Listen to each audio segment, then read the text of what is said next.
Bonjour et très heureuse de vous retrouver pour ce nouveau numéro de Tous Frères. Aujourd'hui, nous allons faire la fête, célébrer l'amour et l'union entre deux êtres.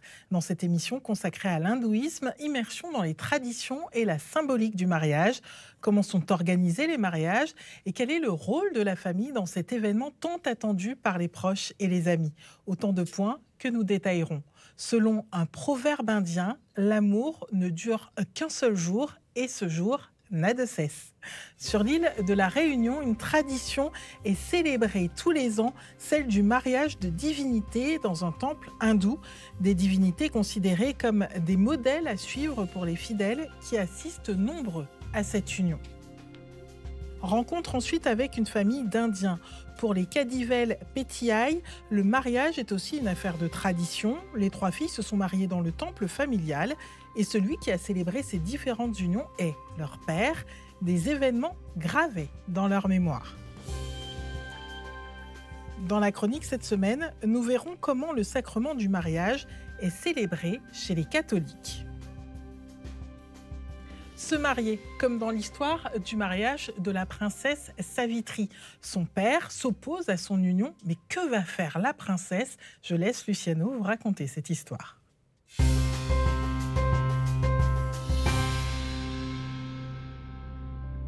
Se marier, comme dans l'histoire de Savitri et Satyavan. C'est ce que j'ai décidé de vous raconter. Alors, tenez-vous prêts et embarquez avec moi dans ce récit tout droit sorti du Mahabharata. Un jour, en Inde, une femme, la voici, son nom est Savitri. Elle se dirige vers son père, le roi, et lui présente ses hommages. Ce dernier est triste, car sa fille a atteint l'âge pour se marier, mais personne n'ose lui demander sa main. Le problème? Sa fille est si belle que tous les princes sont intimidés. Le roi dit « Ma fille », un père qui ne donne pas sa fille à l'âge convenable est méprisable. Alors, allez-y et choisissez vous-même un mari, quelqu'un qui vous égale en qualité. Savitri s'exécute. Quelques jours plus tard, elle revient avec une grande nouvelle. Elle a trouvé un mari. Il s'agit de Satyavan, fils d'un roi aveugle qui a perdu son royaume et qui s'est retiré en ermitage dans la forêt. En entendant cela, le sage Narada, qui passait par là, s'exclame « Savitri, tu t'es attiré le malheur. Même si Satyavan est un homme dont les qualités sont inégalées, il est destiné à mourir dans 1 an. » Le roi supplie sa fille de choisir un autre homme. Mais Savitri déclare « Père, je l'ai déjà choisi comme mari, et je ne peux donc jamais en choisir un autre. C'est la ferme décision de mon esprit. » Face à tant de détermination, le père se laisse convaincre. Il se dirige vers la forêt pour demander à ce roi aveugle d'accepter sa fille comme épouse pour son noble fils. Après une longue discussion, les deux pères se mettent d'accord. Et quelques jours plus tard, au cœur de la forêt, Savitri et Satyavan se marient. Ils se marient avec la ferme conviction que leur amour sera vainqueur de la mort. Et c'est bien ce mariage qui brisera la malédiction de mort qui pesait sur Satyavan. Ainsi, le mariage de Savitri et Satyavan est le symbole d'un amour prêt à affronter tous les obstacles de la vie. Un amour si pur et si grand qu'on en parle encore aujourd'hui. Et nous allons continuer à en parler avec Aurélie. Bonjour Aurélie. Bonjour Muriel. Direction chez vous, l'île de la Réunion, plus précisément du côté de l'ouest de l'île, à Saint-Paul, où nous avons eu l'honneur d'assister à un mariage très particulier qui se célèbre tous les ans. Exactement, et il est aussi très particulier car nous avons célébré le mariage de 2 divinités. Regardez, nous avons assisté au mariage d'Arjuna et Pandialé, un couple emblématique de la mythologie hindoue dont l'histoire est racontée dans les récits du Mahabharata. Et comment est née cette tradition ? Alors ça date de l'arrivée des engagés indiens à La Réunion, c'était au 19e siècle. Ils étaient autorisés à travers ce qu'on appelle le bal tamoul à rejouer le répertoire des grandes épopées indiennes. La tradition se maintient aujourd'hui avec cette cérémonie qui rappelle à tous le lien profond des hindous réunionnais à leur spiritualité et à la culture de leurs ancêtres. Reportage de Camille Langevin.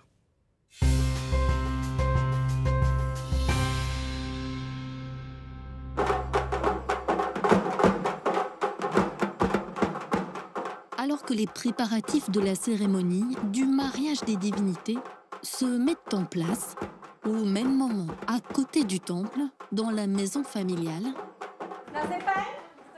Renishad Periyan-Modeli se prépare dans la plus pure tradition hindoue à incarner la déesse Pandyalé, également connue sous le nom de Draupadi, la déesse du feu et de la pureté. Pour l'occasion, elle revêt un sari rouge, une couleur qui dans l'hindouisme symbolise le mariage. Ses cousines, elles, comme Devi Michel, la maquillent et la parent de bijoux. La divinité, elle est bien colorée, elle est bien maquillée. Ben, il faut que là, la personne, elle représente exactement la même chose. Renishad a 23 ans. Et pour cette étudiante en master, endosser ce rôle et représenter la déesse est une première. De me choisir, forcément, ça me fait plaisir de réincarner cette divinité-là, surtout pour son importance dans la religion. Ça fait partie du patrimoine indien. Quelques paillettes, une dernière photo pour immortaliser l'instant. Et Renishad entre en scène. Car le matin de la cérémonie du mariage, une pièce de théâtre retrace l'épopée qui précède le mariage de Pandyalé et de son futur mari Arjuna, le fils du dieu du vent. Face à Pandyalé, joué par Renishad, Arjuna, contraint à l'exil, revient déguisé en vieillard sous un voile blanc. En compétition avec de grands princes et seigneurs du royaume, il est le seul à remporter une épreuve de tir à l'arc en visant pile dans l'œil d'un poisson et gagne la main de Pandyalé. Ils forment aujourd'hui, à eux deux, l'un des couples les plus célèbres de la mythologie hindoue. Arjuna et Pandyalé représentent les 5 éléments constitutifs du corps humain selon l'hindouisme. Le feu, l'eau, l'air, la terre et l'éther. Leur union est à l'origine de la vie, comme nous l'explique Rama Irisa Mangata, officiant hindou qui célébrera le mariage. Si on retrace l'histoire, Arjuna représente l'âme et Parvati et Pandyalé représentent Shakti, son énergie. Et c'est comme une borne de batterie, le plus et le moins. Pour avoir une énergie positive, il faut que Arjuna et Pandyalé s'associent ensemble. Les Pandyabodham, les 5 éléments s'associent. Là, on fait l'univers, on crée l'univers, on crée l'homme. À quelques heures du tant attendu mariage, et selon la tradition, un cortège de pénitents passe de maison en maison pour récolter les valsés, des plateaux d'offrandes que les fidèles comme Christelle offrent aux divinités pour célébrer leur mariage. Pour nous, c'est une tradition de partir chez les gens, qu'ils offrent des offrandes pour le mariage. Bon Dieu, on fait des offrandes telles que des fruits, des bonbons, des dragées. On dort quasiment pas la veille pour faire la préparation. On fait l'emballage des offrandes. Et là, pour partir pour une nuit ce soir. On va encore pas dormir. Le soir venu, une fois les offrandes ramenées au temple, le mariage commence officiellement. L'union sacrée entre la déesse Pandyalé et Arjuna se déroule entourée des autres dieux du temple et suivant une succession de nombreux rituels, comme celui du bain sacré de l'arbre de la vie, qui représente symboliquement la fertilité et la future lignée du couple. Le bain de pied des divinités, arrosé de lait, de miel, d'eau de rose, ensuite posé sur une pierre qui représente la solidité du couple. Ou encore l'échange de colliers de fleurs, les marlets, grâce auxquels les époux échangent leurs vœux. Ce mariage sacré est considéré comme un modèle à suivre pour les fidèles comme Loïc, tant pour ses rites que pour le message qu'il délivre. Le mariage d'Arjuna et de Pandyalé en fait, nous permet de relativiser en fait, les différentes étapes de la vie. Parce que malgré les différentes difficultés que le couple a rencontrées pendant le Mahabharata, ils sont restés soudés et unis jusqu'à la fin. Mais c'est aussi un lien qui doit rester solide, aussi bien dans les bons que dans les mauvais moments. Ce soir-là, plus d'une centaine de fidèles venus des quatre coins de l'île se sont réunis pour vivre leur foi et participer à ce mariage sacré qui se déroule une fois par an. C'est une grande fête, une joie. On a hâte d'y participer, quoi. À travers ce mariage de divinité, ça nous ramène nous à nous-mêmes aussi. Donc les valeurs du mariage, ça veut dire que c'est un événement sacré et qu'il faut justement conserver et, j'ai envie de dire, préserver. Dans la foule, nous retrouvons Rémi Chad, qui a cette fois-ci rangé son costume de Pandialé. Si je devais dire un mot sur cette expérience, c'est enrichissant, tout simplement par l'aspect de découvrir vraiment l'histoire de notre religion et de la vivre et de la faire comprendre, surtout. Enrichissant. En signe de clôture, le mariage se termine en apothéose. Un acte symbolique pour célébrer ces deux divinités et leur amour, scellé pour l'éternité.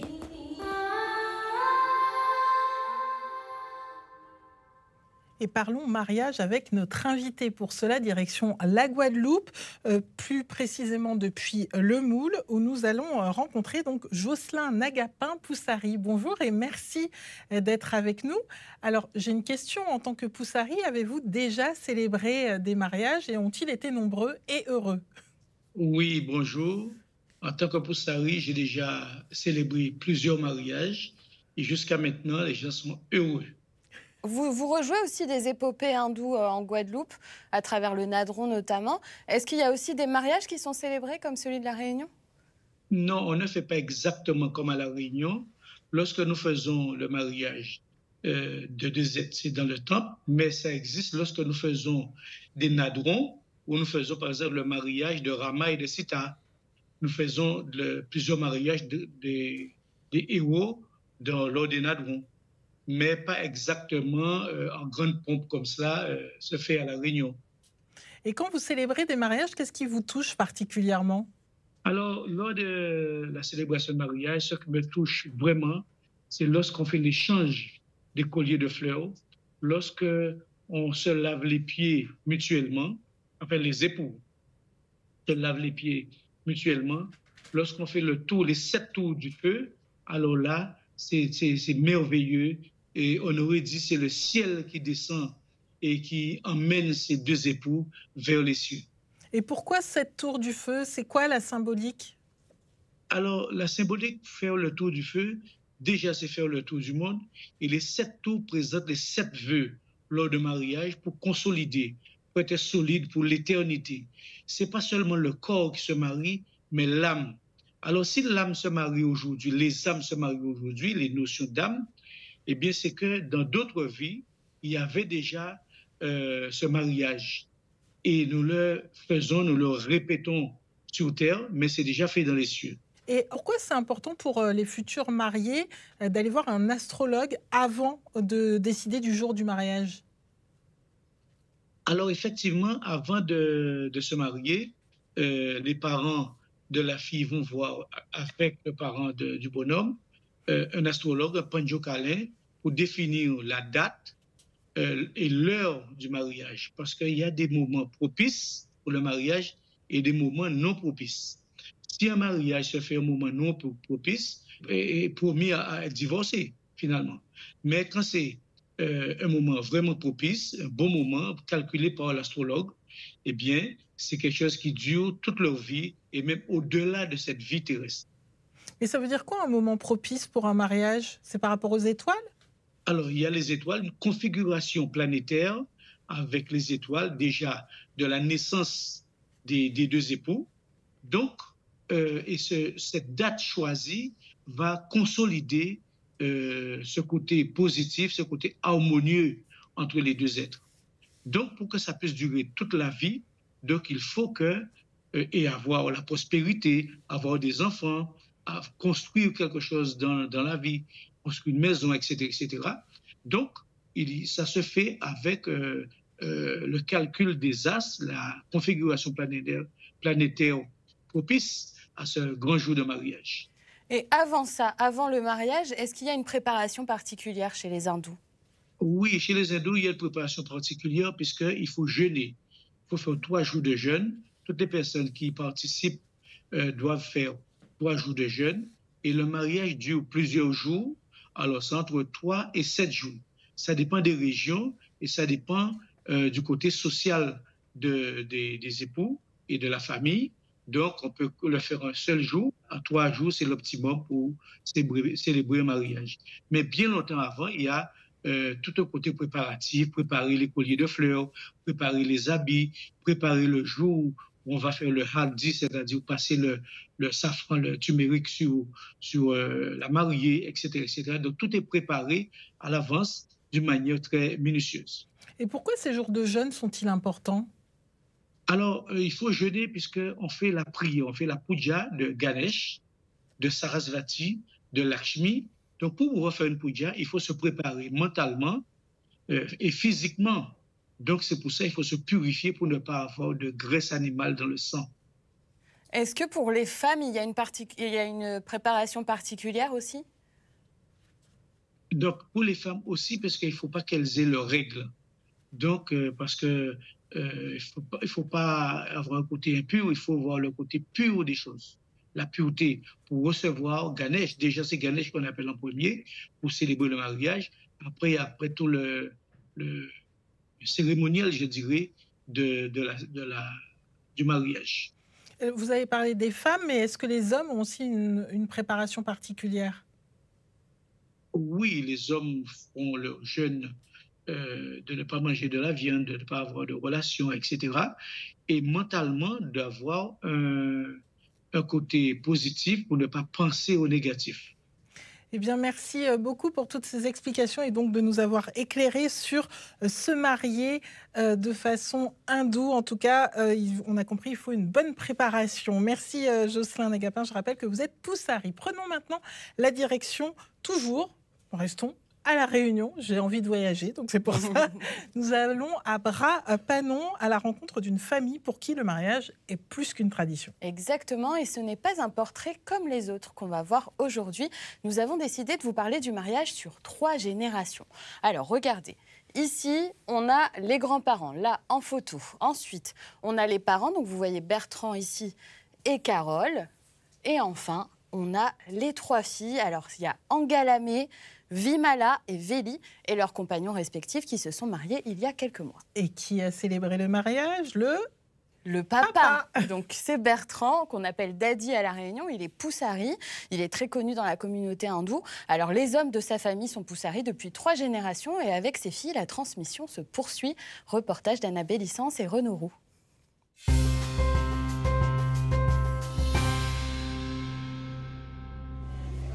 Ma maman, mon grand-père, Kadivel Petiaï Marimoutou, et mon papa, très jeune, Kadivel Petiaï Silvio. Ça, c'est sa maison. À l'intérieur, on a gardé tous ses souvenirs. On n'a rien touché. J'ai construit sur la maison de papa. Et il y a la photo de toute la famille. Et mes sœurs se sont mariées catholiques. Hein. Dans la famille, il n'y a que moi qui suis marié tamoul. Voilà. On m'a demandé en mariage et j'ai accepté. On s'est rencontrés chez papa. J'avais 18 ans, hein, donc on a... en 2000? Oui, en 2000. Sans penser que j'aurais eu 5 enfants. D'après ce que papa il racontait à nous, pour son mariage tamoul avec maman, ça a commencé un vendredi, le bain safran. Le samedi, c'était toute la nuit. Il y avait des chants, le bal tamoul, le dans des gommes. Il fallait faire 7 bains jusqu'à dimanche matin. Et arrivé au soleil levant, le mariage se faisait. On a voulu faire pareil pour notre propre mariage, pour madame et moi-même, mais ça n'a pas arrivé au bout parce qu'il y avait un deuil de la famille. Donc on a été obligé de raccourcir le mariage, c'est-à-dire faire une petite cérémonie simple avec mon papa. Le premier mariage de mes enfants, c'était en 2020. C'est ma deuxième fille, Angalamé, qui s'est mariée avec Jean-Patrice Dugan. Je me suis rendu compte que c'était avant tout d'être un engagement, c'était une bénédiction qu'on demandait à Dieu pour la prospérité et la longévité du couple. Et l'échange des mariés, là. Que d'émotions. L'échange des alliances. Oui, le tardi. Le tardi, les marlés. Le tardi, donc c'est un symbole très important. C'est comme notre alliance. C'est une symbolique de ce que représente le mariage, en fait, de l'union tamoule. Et il n'y a que la femme qui le porte. Et on n'a pas le droit de le montrer, donc on le garde tous les jours, mais caché. On a vu nos parents, notre sœur aussi qui s'est mariée. C'était une suite logique. C'est un moment important dans nos vies et partager ça avec notre sœur et nos maris respectifs, je trouve ça c'est incroyable. Voir la fierté dans le regard de nos parents. Oui, ça oui. C'est de se découvrir. C'est ça. Déjà le jour du mariage tamoul, vu qu'on n'avait pas forcément contact avec nos futurs maris.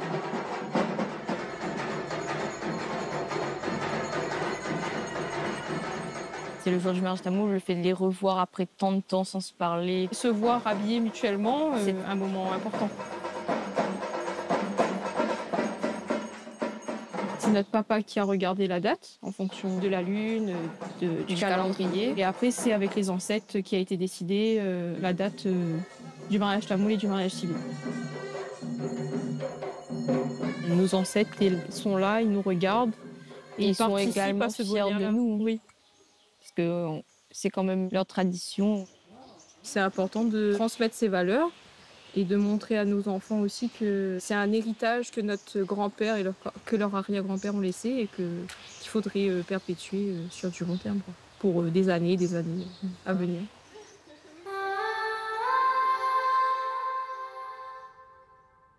Et dans la chronique cette semaine, Aurélie, voyons avec vous comment est célébré le mariage chez les catholiques. Exactement. Alors le mariage, c'est un des 7 sacrements. C'est le sacrement de l'union de l'homme et de la femme. Avec l'ordination pour les prêtres, c'est l'un des 2 sacrements d'état de vie. Il consacre l'amour de 2 baptisés qui veulent fonder une famille. Et pourquoi est-ce un sacrement? Est-ce que ça veut dire que c'est très important? Oui, c'est plus important car c'est le signe de l'amour entre Dieu et l'humanité.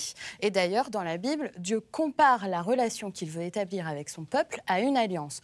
Dans l'Ancien Testament, on parle de l'arche d'alliance, et dans le Nouveau Testament, saint Paul nous dit que Jésus aime l'Église comme un époux aime son épouse. Et comment l'Église accompagne-t-elle donc les futurs époux? Notamment avec ce qu'on appelle très naturellement la préparation au mariage. Oui, Muriel, je vois que vous avez des souvenirs.